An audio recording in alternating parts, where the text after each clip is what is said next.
প্রাথমিক সহকারী শিক্ষক পরীক্ষা। এই একটি পরীক্ষার সঙ্গে জড়িয়ে আছে লাখো তরুণের স্বপ্ন, পরিশ্রম আর ভবিষ্যৎ। কিন্তু প্রতিবারই এই পরীক্ষা ঘিরে প্রশ্ন ফাঁস ও অনিয়মের অভিযোগ উঠে আসে। প্রতিবারই নড়ে যায় পরীক্ষার্থীদের বিশ্বাস, আর প্রতিবারই আমরা দেখি দায়িত্বশীল জায়গাগুলোতে নীরবতা। প্রাথমিক সহকারী শিক্ষক পরীক্ষায় আমরা যা দেখতে পেয়েছি তা কোনো সাধারণ বিষয় নয়, রীতিমতো চমকে ওঠার বিষয়।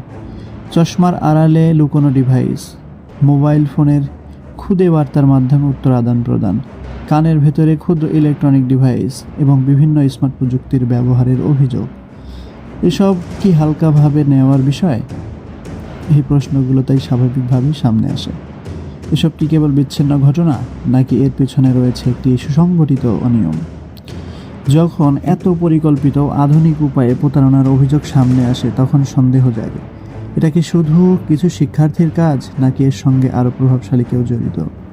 প্রাথমিক শিক্ষা অধিদপ্তরের এই নীরবতা আজ লাখো পরীক্ষার্থীর মনে গভীর হতাশা ও অনিশ্চয়তা তৈরি করেছে। যারা বছরের পর বছর পড়াশোনা করে, চাকরির আশায় নিজের জীবন থামিয়ে রাখে, তাদের পরিশ্রমের দায়ভার কি কেউ নেবে না? তাহলে এটা শুধু একটি পরীক্ষার ব্যর্থতা নয়, এটা মেধার পরাজয়, এটা ন্যায় বিচারের পরাজয়। তাই আমরা চাই দোষীদের জবাবদিহিতা এবং মেধাবীদের ন্যায্য অধিকার। আর রাষ্ট্র যদি এই বিষয়ে দায়ভার না নেয়, তাহলে অনতিবিলম্বে এই পরীক্ষা বাতিল করা হোক। প্রশ্ন একটাই, রাষ্ট্র কি এই বেকার তরুণ তরুণীদের ভাঙা স্বপ্নের দায়ভার নেবে?